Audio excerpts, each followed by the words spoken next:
Welcome to Wellness Rebranded, the podcast where a dietitian, a personal trainer, and a mental health therapist get together to explore health and wellness from 3 different healing perspectives. I'm Elizabeth, registered dietitian and certified intuitive eating counselor. I'm Maria, licensed mental health therapist. And I'm Tara, personal trainer. We believe in finding ways to nourish a healthy relationship with our mind and body, eating for well-being, not weight, finding joy in moving our bodies, and embracing and understanding our emotions. We are here to help you redesign your relationship with food, fitness, and yourself. How great would it be if you got science-based guidance from qualified professionals instead of trying out conflicting, overhyped, and unproven trends? If that sounds as awesome to you as it does to us, join us every week as we dig into strategies to enrich and enhance our day-to-day life and health. And let's start rebranding your wellness journey.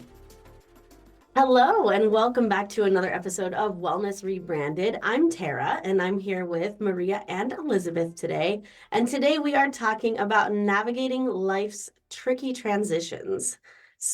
Not tricky, any life transition. Or any transition. Some are very nice. I think all three of us are experiencing some life transitions at the moment. Yeah. So we wanted to kind of share kind of what we're experiencing and some of the tips and tricks to kind of get through it a little bit more smoothly. And I mean, we understand by life transitions like any turning points in our lives, right? Periods of change, adjustment, the beginning of something, the ending of something. Yes, like how I'm about to be an empty nester. That's a life transition. Major life transition. Yes. Kind of exciting. Yeah, I mean, Oh, it's yeah. kind of exciting and kind of sad at the same time. Yeah. And it's very interesting being in this phase of life, watching how different people react to it differently. Like I have Yeah. some friends who are, truly devastated, others who are truly excited, some kind of ambivalent, others just like unsure. I feel like I might be devastated when that time comes. Really? I don't know. I think it makes sense both. Like, I mean, you gain some of your time back, or maybe but some people really, their life was centered on their kids. Yeah. And when you don't have that, it's hard to find, Yeah. this new thing or new things to do. It's like you don't find yourself without identifying as a Definitely. caregiver. And also I think for a lot of people, it's a stressor on the marriage too, right? Yes. If everything has really centered around your children, Yeah. which to a certain extent is completely normal and Mhm. reasonable. But then Yes. all of a sudden you're like, oh, hey, you, do we still like each other? Yeah. But yeah, even I don't feel marriage, that way, but I mean, I marriage is think a it's life common. transition. Yeah. Divorce is a life transition. Yeah. Losing a job or starting a new job, having kids. Yes. Perimenopause. Yes, we were chatting about that one before we hopped on. I am Two going of through the that three of us are experiencing it. We'll leave it up to you adventurous life listeners to transition. figure out who that is. That's a life The one laughing. She has no idea what's in store. Hey, I have an IUD, so hopefully I'll just wake up one day and be like past menopause. That'll be How old are you, Tara? I'm 40. Turned 40 last year. Yeah, well, I can, we'll give you some tips. We'll write a book, how Yeah. to deal with perimenopause, and then it's blank. I'm actually doing like a menopause certification right now, so Oh, I'll good. double down on that effort and then share what I learned with you guys. Yes, Um, and our listeners, please. You know what was a big life transition for me? Coming to this country 20-something years ago. Coming to America. That's a huge life transition, It dude. still is like I mean, not as much, but yes, adjusting to it, that's a life transition. Mhm. For So, sure. It was a big life transition for me when I moved to Russia oh yes. and then back again. Yes. Same when I moved to Costa Rica. Yes. Although I would argue that mine was like a little bit less stressful because I was still in high school, so other people were making like the most important decisions for me. Yeah. Like, yes, it was a transition, but I wasn't responsible for like getting my own visa and doing all those things. So it was Yeah. a little easier. Honestly, going to college is a big life Yes. transition. For sure. Even changes in your health is a life transition. Yeah. Like now that Yeah. I don't want to say it has to do with my age because other people are doing differently, but my lower back pain and my knees, the crisp sound that I have every time I walk, I mean, that's a life transition. I've had to find ways to live with that without my inner critic going, damn, girl, you're getting very old and good luck to you. Yeah. Fun fact, that like crunchy, like cracking sound in your knees, if it doesn't hurt, is usually just fluid and air moving around in your joint. But how often? Because it's like All the time. crisp, crisp, crisp. That's how I sound. Yeah. Like, thank goodness that the tooth fairy and all that, my kids found out who they were and I had to stop doing them. Okay, now we have to put a trigger warning on this. Sorry. episode. So You have little. no kids, hopefully no. I mean, I don't know if kids listen to this, but anyway, I couldn't do it because I would try to walk quietly to put the money wherever, and I couldn't because it would be so loud and Yeah, crisp in my knee that my husband had to do it because otherwise I would wake up my kids like, oh, there's mom walking with a crispy sound. Anyway, That's funny. so life transitions can be, just for the record, for our listeners, they can be big or small. Yeah. They can be planned or unplanned. They can be healing. They can be hurtful. They can get us out of our comfort zones. They can be needed. Sometimes they can be rewarding. Sometimes, I mean, they can make us feel defeated for some time. So the point is that any life transition, we're going to talk about any life transition, whether you perceive it as great and positive or you perceive it as, damn, why is this happening? Why do I have to go through this, right?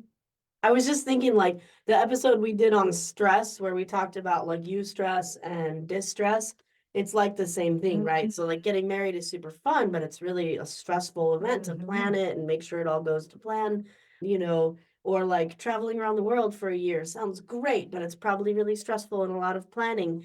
But our body kind of perceives that stress the same way, right? Like whether it's good stress or bad stress, our body kind of reacts similarly to it. And I feel like life transitions are another good example of that, whether it's like a fun transition or a not so fun one.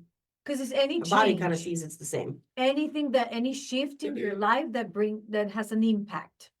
That's basically the definition of transitions or changes in your life. So how do we navigate transition, maybe from our three perspectives? What are tips we can share on how to navigate life transitions? You're both looking at me for some reason. I guess I'll go first. You Remember, did a big yes. remember you're the smart one, so go.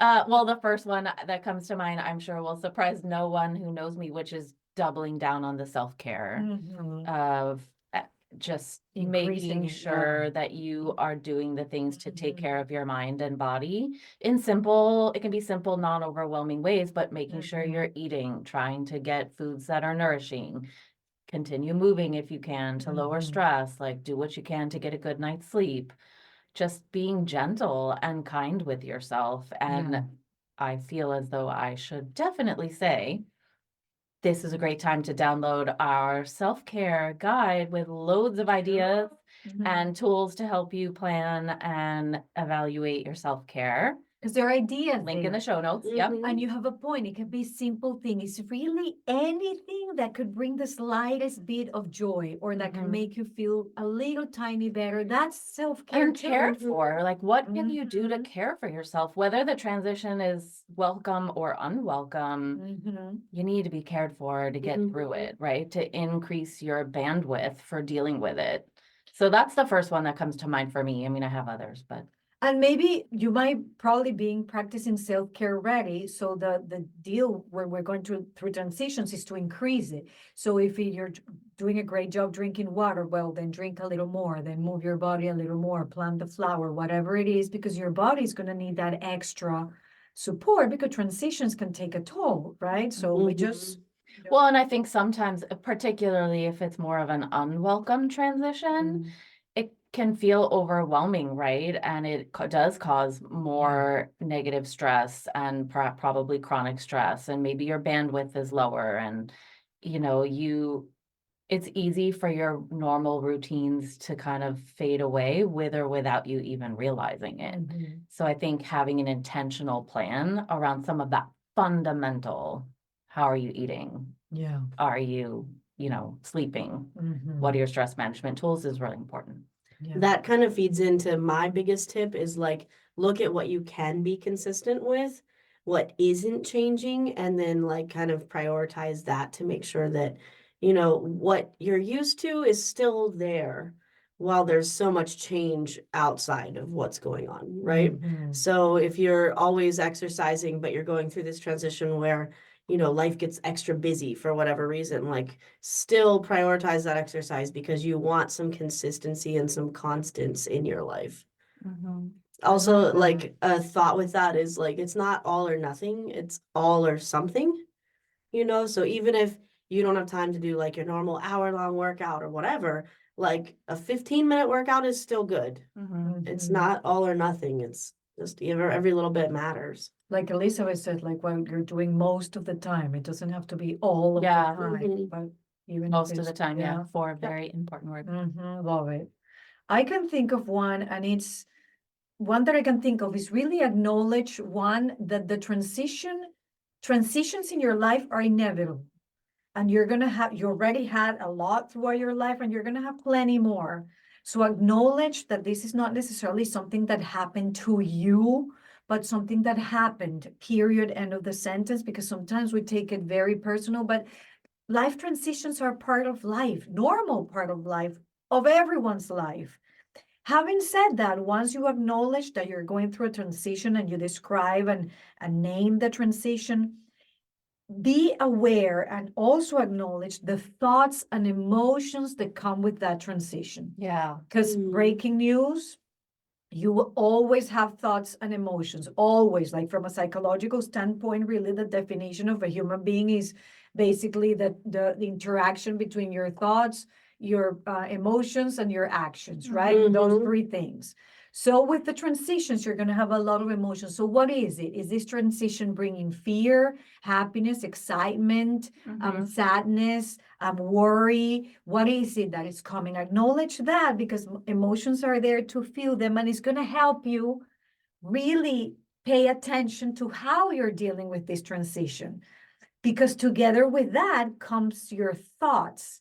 What story are you telling yourself about the transition? Because I found myself telling myself the story during perimenopause is like, oh, doomed. Mm. This sucks. Look Mhm. at me getting old, and now I'm not going to be able to do this or that with this crisp in my knees. Like, I found myself telling myself very bad stories about this life Yeah. transition. That's such an important point. And that's it. Yeah. That influences. The meaning that we Mhm. attach to Mhm. events. And that's, yeah, I think it's such an Or important. the emptiness. I haven't gone through it, but I can see myself maybe telling stories like, oh, what am I going to do now? I have no purpose now without my kids. Or even bringing guilt of now they're gone and look at all the things I could have done when they were still here. I don't know. Yeah. Whatever. But it's a lot of just, oh, wow, like that's a whole era of my life that's over. Like I Mhm. find myself saying,